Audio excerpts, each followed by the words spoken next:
Now, if you're torn apart between buying the Glidecam HD1000 or HD2000, well, I'll have the answer today. So, I have both of them here. I have the HD1000 and the HD2000 over here. Now, both of them work very well and both of them will give you amazing shots, but they are just designed differently for different capacities.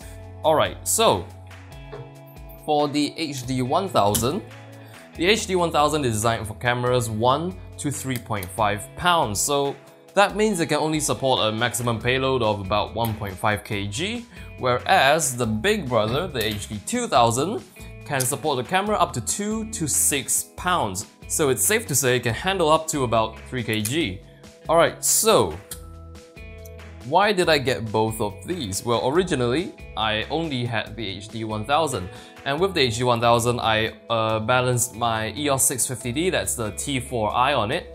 So I balanced the 650D on it with a 10 to 22 lens. So overall, it's a pretty light kit, and it worked very well then. But then I found out when I wanted to balance a heavier lens like the 24 to 105 on it, it was almost impossible to get perfect balance on it. So after my kit started to build up and my lenses started to get heavier and heavier, I found out the HD1000 simply couldn't do it. And after I upgraded to my EOS 70D, which is a heavier body, this simply didn't work out. So with the HD2000, I was able to balance my EOS 70D with pretty much any other lens. I had no problem with the 24-105 and I had no problem with the Sigma 18-35, which is a very heavy lens.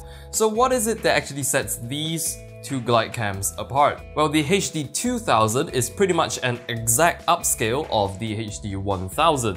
So it's basically bigger in terms of everything else. It's exactly like the HD1000, except it's bigger and heavier in pretty much every aspect. So apart from the overall upscale, the HD2000 also comes with more counterweights. Now the HD1000 only comes with 8 counterweights, so the HD2000 comes with 12 counterweights, so that's a lot more, and with more counterweights basically you can support a heavier top, and of course the HD2000 also has heavier counterweights compared to the HD1000. Now the HD2000 has the same type of counterweights as the HD4000, but it has a significantly larger counterweight compared to the counterweight of the HD1000. Now this is the HD1000 counterweight here, and this is the HD2000 counterweight here, so it's bigger and it's heavier. So again, heavier base, that means you can support a heavier top. Now the HD2000 also has a longer shaft. That means you can actually extend this shaft, middle shaft here, to a much longer configuration. So when you extend it longer, basically you need less weight on the bottom, and you can support a heavier top. So basically all of these, the overall heavier build, the more amount of counterweights, the heavier counterweights, the longer shaft, all adds up to more payload. That means you can support a much heavier configuration on the top of the HD2000 compared to the seemingly feeble HD1000 here. And one more thing is that the HD2000 has a much larger shaft diameter. So if we compare the two shafts here, the HD2000 is significantly thicker, so it has a much thicker shaft compared to the HD1000, and that actually improves your handling by a lot, because it's much easier to grip onto and it's much easier to spin the Glidecam around with a bigger diameter shaft.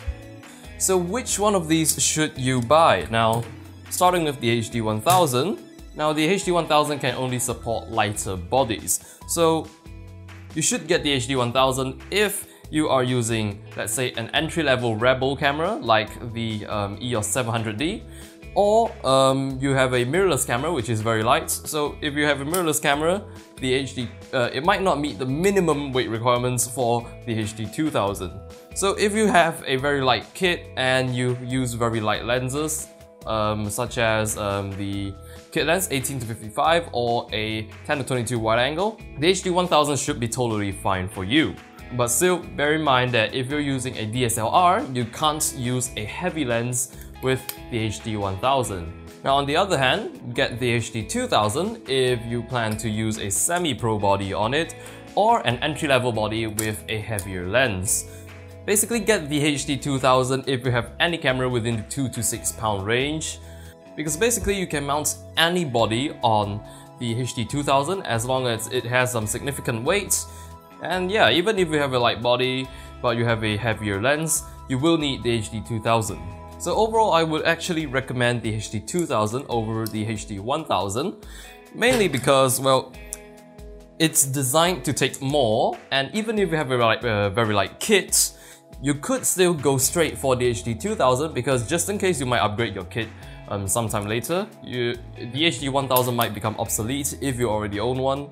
So I would recommend going straight for the HD2000. It is more value for money, and for me the larger diameter grip here is a huge plus for me because it just improves handling by so much. So that's it pretty much, everyone. So thank you all for watching. I hope my video has answered the question whether to get the HD1000 or the HD2000. So thank you very much, and I'll see you in the next video.